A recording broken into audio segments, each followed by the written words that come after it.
Welcome back to Raging Chicken Radio. We are excited today to be launching a new segment of our Out to Coop podcast. In addition to our regular weekly check-in with our PA Capital correspondent, Sean Kitchen, we'll be sitting down with activists, public intellectuals, investigative journalists, and, yes, some of the region's craft brewers and enthusiasts. Today, I am thrilled to be joined by Steve Horn from DeSmogBlog to help kick off our expanded podcast. And for those of you who don't know Steve's work, Steve is an Indianapolis, a newly Indianapolis-based, used to be the Wisconsin. I got the Wisconsin shirt on him for today. Indianapolis-based research fellow for DeSmogBlog and a freelance investigative journalist. He previously was a reporter and researcher for the Center for Media and Democracy. In his free time, Steve is crazy enough to be a competitive runner, right? Seriously, and marathoner with his personal best, you got to say it, right? It was of 2 hours, 43 minutes, and 4 seconds. He's a graduate of University of Wisconsin-Madison, majoring in political science and legal studies. His writing has appeared in Al Jazeera America, The Guardian, Vice News, The Nation, Wisconsin Watch, Truth Out, Alternet, Nouveau, Isthmus, and elsewhere. And today we're going to be talking a little bit about Steve's recent piece on ExxonMobil. I mean, Steve's been covering this for a while, but look on ExxonMobil's role in the climate denial machine and the ongoing probe into Exxon's role in climate denial, and especially that the case, the probe that's being led by New York State Attorney General Eric Schneiderman. Steve just published his piece back on May 10th called "Exxon's Lawyer in Climate Science Probe Has History Helping Big Tobacco and NFL Defend Against Health Claims." So we're going to dig right into that. So Steve, welcome, man. How are you? Good to be here. I'm wearing a Wisconsin shirt too, so good company. It started in Wisconsin, right? It's so true.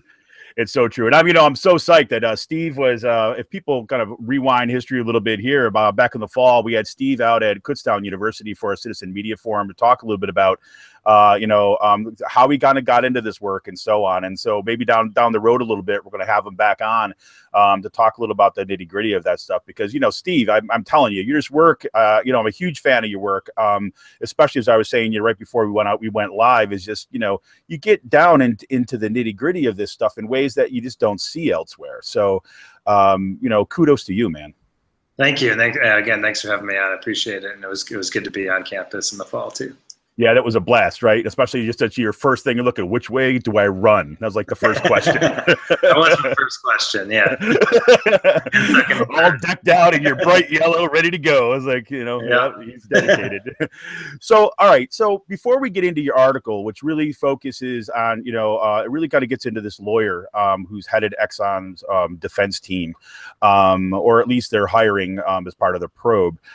Give us a little background, just to remind folks about why Exxon is at the forefront of this and their kind of role in this kind of climate denial machine.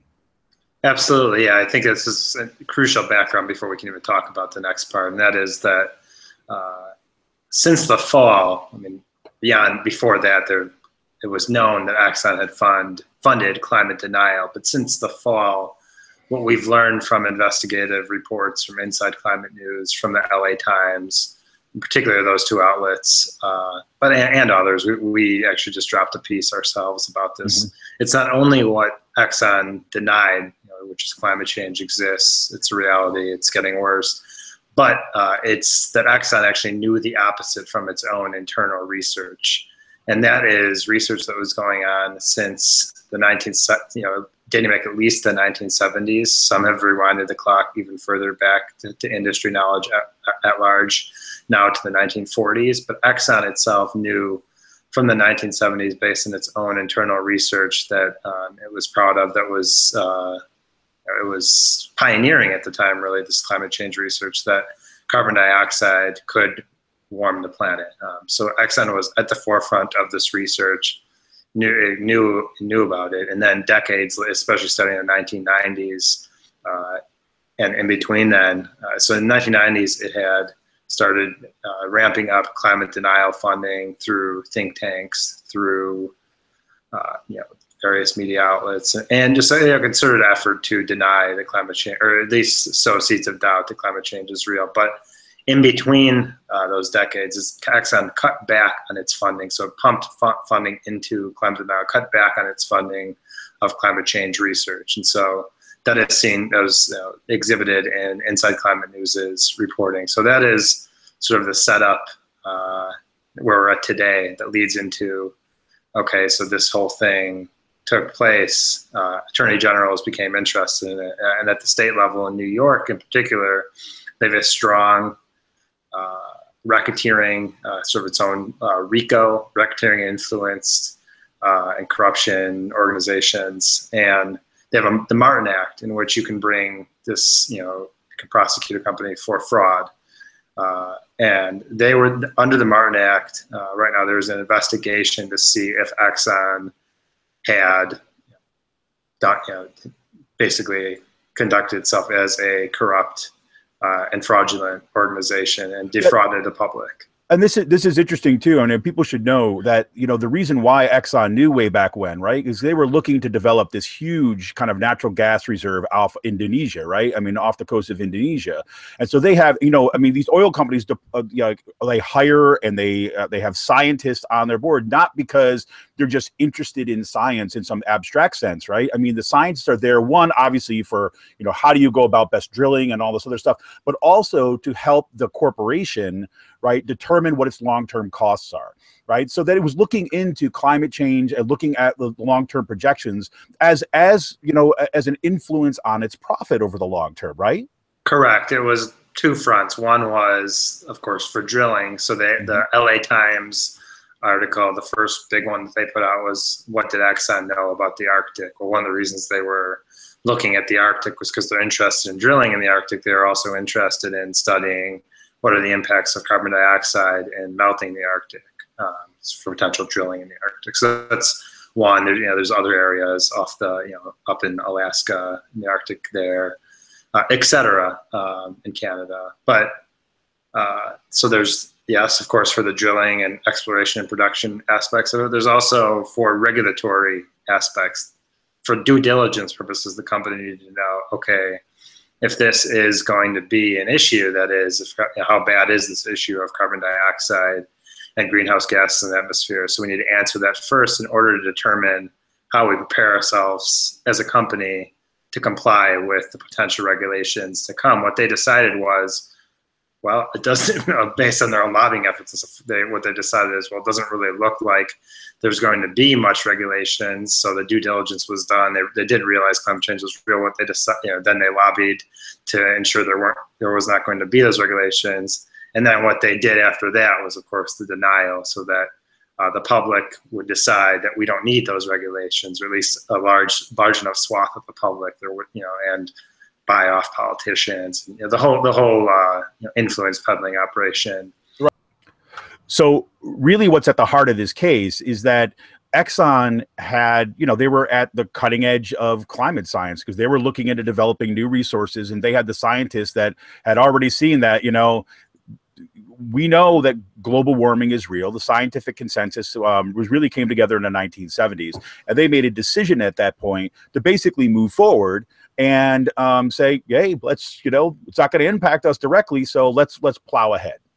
Correct. And so that they not only go and plow ahead, and of course that's a big part of it, it wasn't going to impact their business operations, but they also decided, well, it doesn't mean that it, sometime in the future, as this problem gets worse, that it won't be an issue. They realize it is an issue, and so they realize we have to sow seeds of doubt in the public mind, and also make sure that politicians are friendly to this cause of denial. And so thereafter, we see what we have in place now, maybe not as bad as it used to be, but still many politicians who deny climate change. And we have a network of think tanks, a network of media outlets, a whole nexus of Exxon and fossil fuel industry funded entities that deny that, at least maybe not directly deny how that climate change is real, but deny that it's, not, it sort of has evolved now to that, there's Republicans now say, well, I'm not a scientist, or maybe the denial is not as hard, but the point is that over the past 2 decades, Exxon, to the tune of $31 million that we've tracked, has funded various shades of denial. So that's what gets us into today, and the New York Attorney General's office, which is probing not only the extent of what Exxon knew and trying to put a date on exactly when it knew it, but also what did it do. And so we have a pretty good answer on all of that already based on the public record. But an attorney general has powers of subpoena to get at even more direct answers to these questions.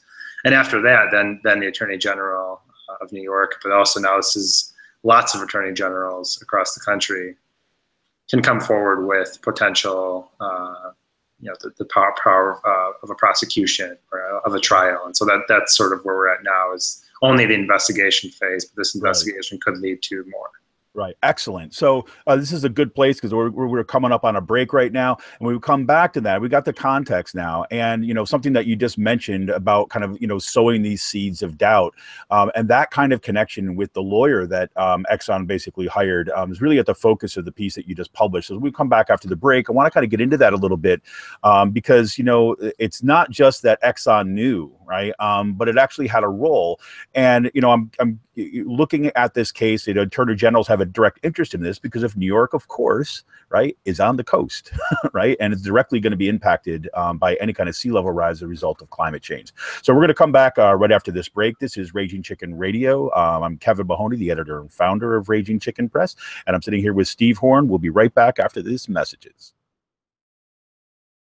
Welcome back to Raging Chicken Radio. Today, I'm sitting down with Steve Horn as we launch our expanded podcast here at Raging Chicken Radio.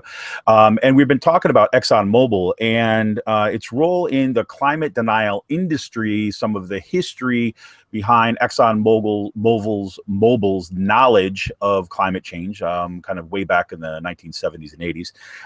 And Steve has just published a piece looking at the lawyer that was hired by ExxonMobil. And I just want to read his opening paragraph. And I want him to kind of unpack a little bit about, why this lawyer, why it matters looking at his lawyer and some of his history and kind of what this means for, this potential probe that's moving forward. So this is what Steve writes at the beginning of his piece.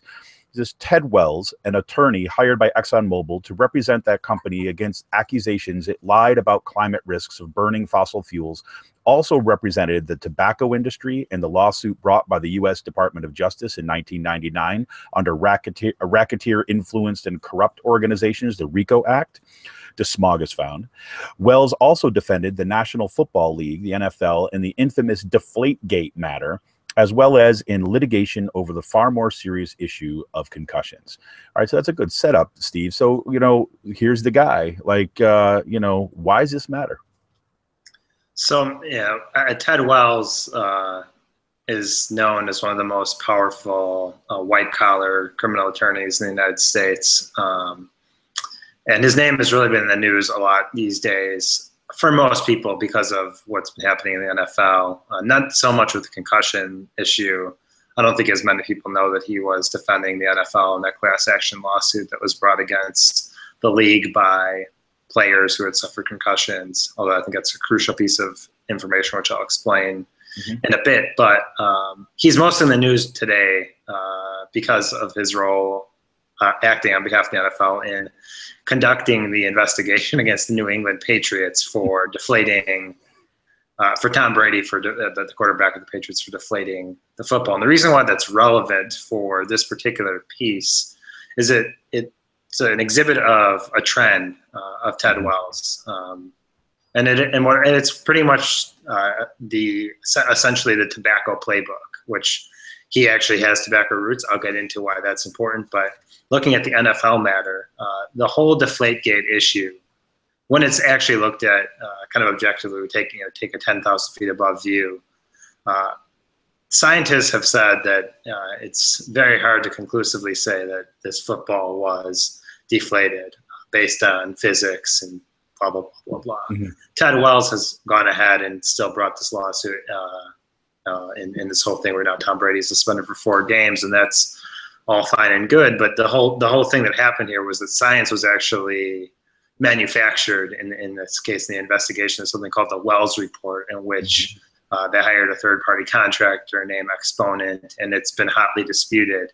And that just gets into that's just an example of one thing that Wells was involved in, that it was, it's sort of anti-science advocacy, legal advocacy, and that's To get into it a little bit more depth, there's a concussion issue in which, again, well, this is number one. This is just incredible. Just to say that, you know, we know the intricate details of Deflategate, of the football garbage. While you got this concussion thing sitting on the side, you got the same guy at the center of it, and the idea that, again, I want to underscore that for people, is that this guy has a history of being connected to these organizations that manufacture science for the purpose of these kind of legal cases. And I would also encourage, please check out Steve's article on this one, because there's a link to that report directly in the DeSmogBlog piece. So please check it out. So anyways, I interrupt you, but you're just talking about concussions. Yeah.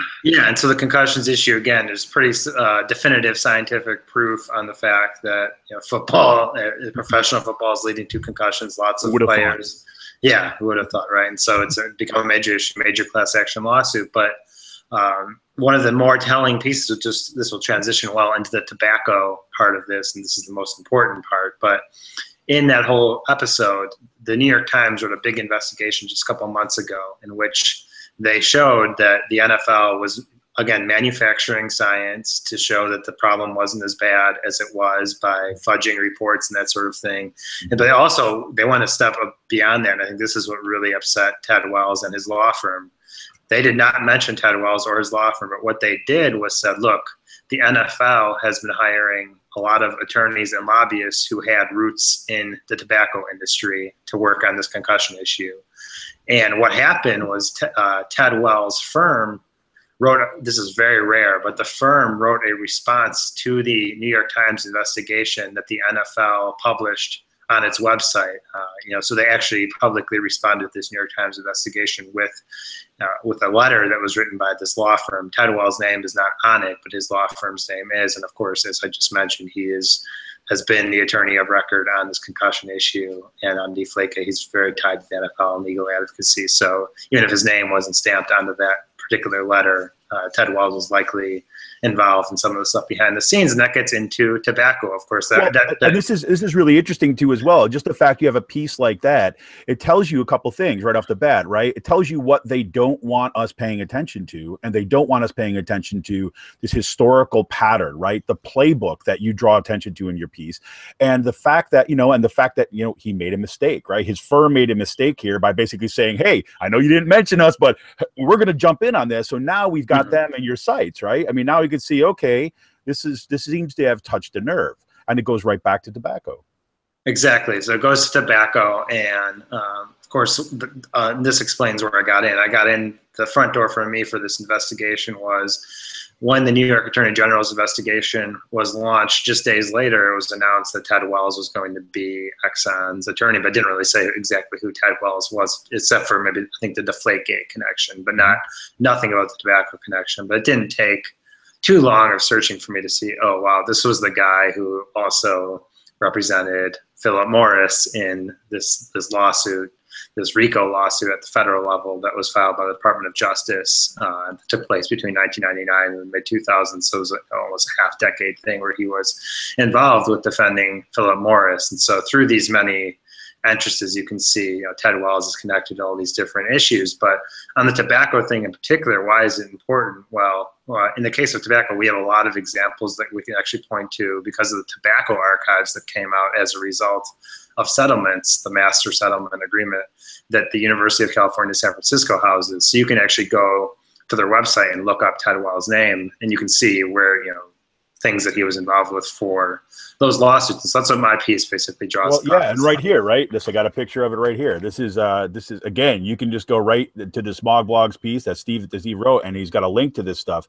And here you can actually see the files. And in this one in particular, this gets right at the center of, the strategy, right? This whole idea, and I'll read from this. And this is basically saying, look, we're in a bad spot here with tobacco, right? The science is coming out. The doctors are basically, it's not good for your health. So his main thing here, and you quote this in the piece, but it's to say, doubt is our product, since it is the best means of competing with the body of fact that exists in the mind of the general public.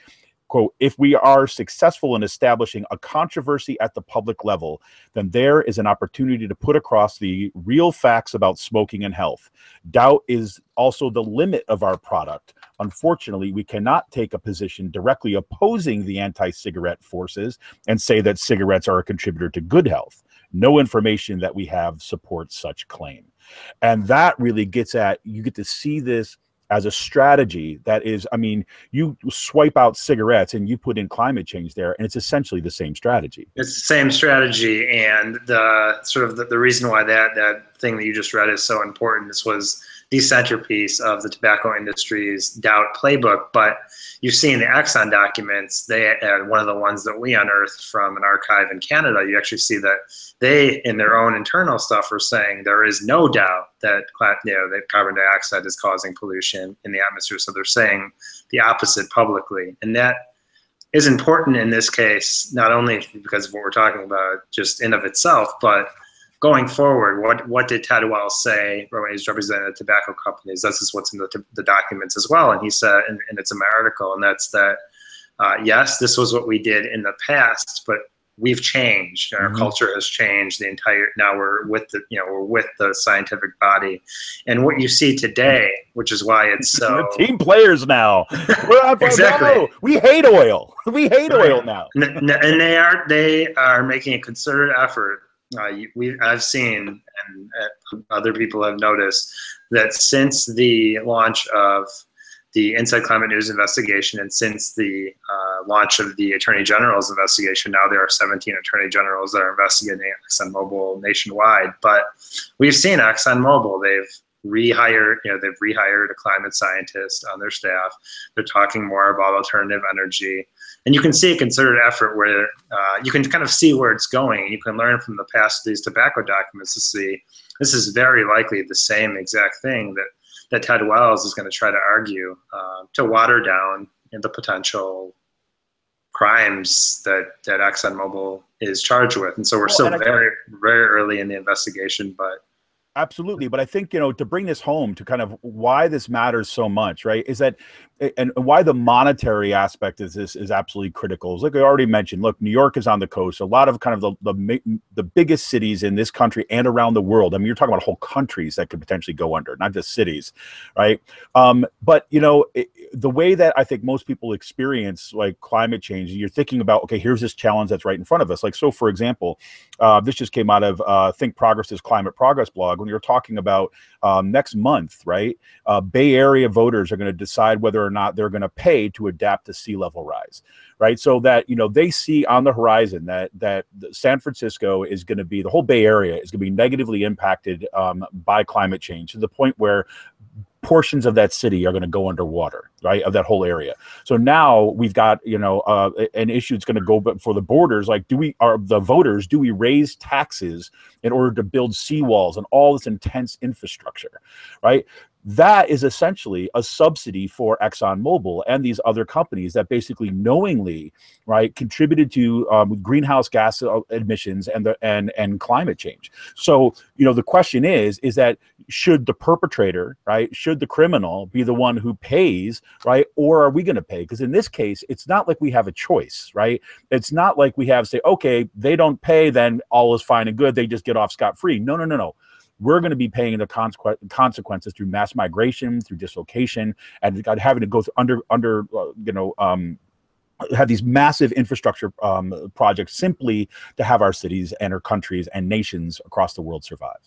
Right, and so it's telling that one of the states that's involved in this investigation, one of the most vocal ones, is the Virgin Islands, because this is an island state that, of course, is at the center of some of the worst consequences of climate change. So that's telling, but also, at the center of this whole thing is the question of liability and who will pay the cost. Will it be the one who created the havoc that we will see in the future, and the one that sowed seeds of doubt, or will it be us? Will it be the people of the United States? And so that is definitely at the center of what's going on. And I'll just foreshadow a future piece that will come out soon on DeSmog.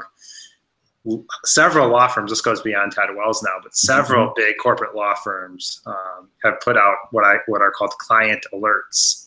And in those client alerts, one of them actually says, on behalf of its clients, it says, one of the things that you should be doing, talking to corporations, one of the things that you should be preparing for is potentially passing the buck to insurance companies on the cost of complying with these investigations. So they're already looking at how can we not even pay the legal costs of this. So it's not only about the liability costs, it's actually just the simple legal costs of the investigation. They're trying to pass the buck to insurance companies. And so it's a strategy at large where you already see it a little bit in motion with these law firms. And so, oh my God, it's foreshadowing. So, well, I'll tell you, we'll be looking for that, and I encourage everybody to keep on looking out for Steve's pieces on this stuff, and read DeSmogBlog, and please check out all the reporting, because really they've been at the cutting edge of a lot of this investigative work. And you've already mentioned several other news outlets, right? Several other kind of really investigative sites have been integral in getting this information out. But you know what? Just want to kind of touch base to that last part there before we take a break, and saying, you know, we really, it seems we're faced with, you know, the economic crisis of 2008, except now we're talking about the planet and climate, right? The same issue. We know who crashed the economy. We know what happened there, and who bailed out who, right? Those responsible did not pay, right? And now we're faced with a climate crisis, which really the same question is on the table. Are we going to learn from that history? And we're going to hold the people who caused the problem accountable, or, right, are we going to let another round of these corporations go scot-free, the most profitable corporations in the world, why we foot the bill? That's really the question on the table. We're going to come right back. We're going to get Steve's closing comments. I might even ask him a little bit about the election, because I understand he's getting a little annoyed with some people on Facebook. But we'll be right back. This is Raging Chicken Radio. This is Kevin Mahoney. Let's talk to you in a sec. Welcome back to Raging Chicken Radio. We're sitting here with Steve Horn, and again, check out Steve's piece. It's over on DeSmogBlog. He's kind of that whole investigation into Exxon knowing about climate change, and then funding the denial industry, and then his latest piece looking at the lawyer who's really at the forefront of defending Exxon in this, and some of the history and connections with the tobacco industry, NFL, and the manufacture of science. So please do check that out. We'll have links in the show notes for this, and so please check it out. So Steve, as kind of way to close this out today, you know, looking at a lot of the discussions about the election coming in the fall, especially the presidential elections, because we're just freaking batshit crazy for like the presidential election. Like we can't pay attention to anything else that's down the street from us, but somehow we get to the presidential election, and then suddenly people are, whatever, going crazy about it. But, you know, a lot of the debates are, about, Hillary or Bernie, especially on, the progressive or the left side of things. And we've got the Trumpster on the other side. But, there's a lot of people talking about being a single issue voter. We saw this on the Republican side too, with Ted Cruz saying, if no other reason other than the Supreme Court.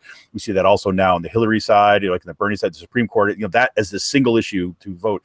But, I keep on coming back to the fact is, okay, yeah, I get why the Supreme Court is absolutely critical, and some of these other issues are critical. But, climate, I mean, this is huge, right? And from where I sit, there has not been enough discussion of that so far in the campaign. But so I'm thinking, if you can give us just an angle in and your perspective and read on, looking at through the lens of climate, if that was our single issue in here, I mean, how does this election play itself out? Or, what's the lay of the land? Do we see any possibility that we can start scaling some of this rapid climate change back? Or are we just screwed no matter which way we go? Well, it's, so first of all, I'll start with the Republican Party just because it's the easiest answer. And that is just today, Donald Trump announced who his first energy advisor will be. And it's actually a congressman from North Dakota, Kevin Cramer, who is a climate change denier, who is very friendly, North Dakota being the Bakken Shale, very friendly with the fracking industry there. And so we already know which way that's going to go. He's cozying up with oil and gas interests. We see that T. Boone Pickens is now behind him and going to give him, help raise super PAC money. T. Boone Pickens being a major oil and gas player in Oklahoma. We see another Oklahoman, Harold Hamm, who's a billionaire who was the energy advisor for Romney. We see him backing Trump. So we know exactly which way Trump's campaign is. Right. He says he's not with special interests, but that's pretty silly given he's pro earthquake, right? So we know the answer is pretty simple on it, but the answer is a little more complex on the Democratic side of the aisle, because we still have a primary that's ongoing. I would argue that it's not much left. I think that it's pretty clear that Hillary is going to walk away the winner, just because the math is on her side with the delegates. And so we're looking at a race between Hillary Clinton and Donald Trump. And so it becomes, if you're a single issue voter, both candidates are pretty bad on this issue. Hillary Clinton, of course, is her people that are fundraising for her bundlers are also oil and gas people. It's probably not going to end up being to the extent of Trump. Well, and you yourself have exposed a bunch of this. I mean, you've written extensively about like Hillary Clinton's connection to the oil and gas industry going back years. I mean, this is not just this campaign season, but this correct. We look at the Clinton Foundation, which has been sort of off the table in the primary. Bernie hasn't brought it up, but the Clinton Foundation has maintained ties. We look at her State Department, and that had a global shale gas initiative. They helped privatize Mexico's oil and gas industry, et cetera, et cetera. So there's definitely a clear track record of Hillary Clinton is also friendly to the oil and gas industry. But so then becomes really an issue of, either you back the Green Party and Jill Stein, which I'll be honest, I vote third party and that's fine. But if you're a single issue voter, still most likely it's probably Hillary Clinton by a little bit, only because she's not a climate change denier, and she's more susceptible to pressure than someone like Donald Trump will ever be to the environmental base. It's a base that she needs to win elections, and so that's a key. And I'll say that the whole thing with the Green Party, as of right now, they are not running a race that is going to secure a huge amount of the vote. They have the same exact woman running as 2012, right, which I'm pretty angry about for other reasons. I just think they should have chosen someone else to garner more public support and more interest in the Green Party. So they have their own issues. So the bottom line is it's going to, in the mainstream world of voting, it's going to be a race between Hillary Clinton and Trump. Then becomes an issue, really, honestly, just an issue of lesser evilism, because both are pretty not up to par with the scope of the issue on climate change, unfortunately. But I would say that Hillary Clinton is more susceptible to grassroots pressure. The pressure, right? I think really that's critical. And we talked a little bit about this on the break when, saying, Sam Cedar has been talking about this in the Majority Report quite a bit, and talking about how, the real question is what kind of scenario is going to be best for social movements, right? And the fact is, if you got a Democrat in the White House, right, and she has enough coattails to actually turn the Senate, right, that's a better ground to push things forward. That doesn't mean she's progressive, right? It means exactly what you said, right? It means that she's more susceptible to pressure because the Democratic Party at least gives lip service, right, to those issues that are important to their base, right? And especially climate is again at the forefront of it. So really, I think the challenges for progressives, for activists, for people who care about these issues right now, is to not do what they did back in 2008. Correct. Do not just go back home. It's like the day after the election is the day to start the pressure campaigns.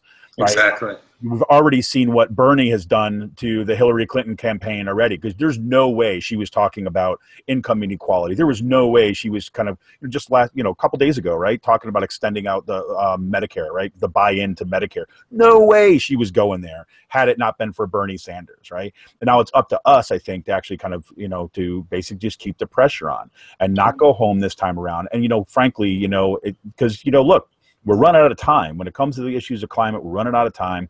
And I think that we got to have that front and center. So. Yeah, and I think the last thing I'll say is that the most interesting thing about the Bernie Sanders campaign and potential movement that comes out of it is that it's a lot of people who were not necessarily very involved in politics to the extent that they are now today. And I think that I'm a little concerned that people will be disenchanted if he does not end up running, and will just go home and say, "Well, I'm just not going to vote."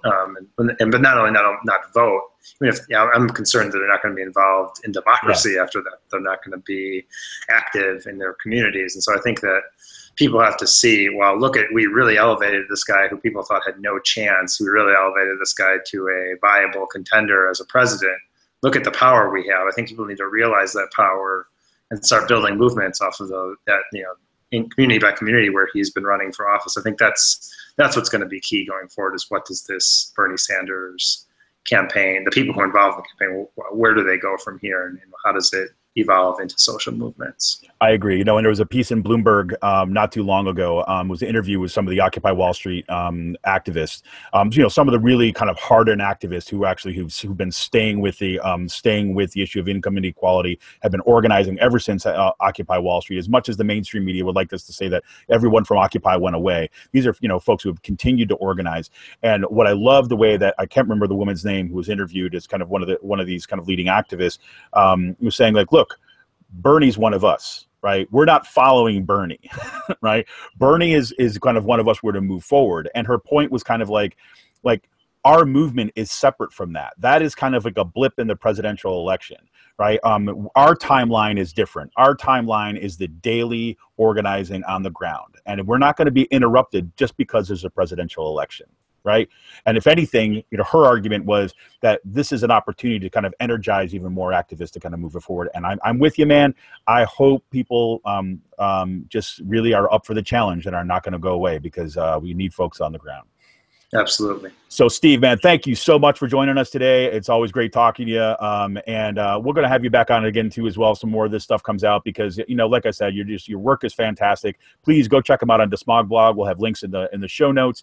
And, not just Steve's work, but read everything over there on DeSmogBlog and some of the kind of other outlets that he's mentioned today. Again, we'll get some links in there because we all need to get up to speed on this and get ready to go to battle in the fall.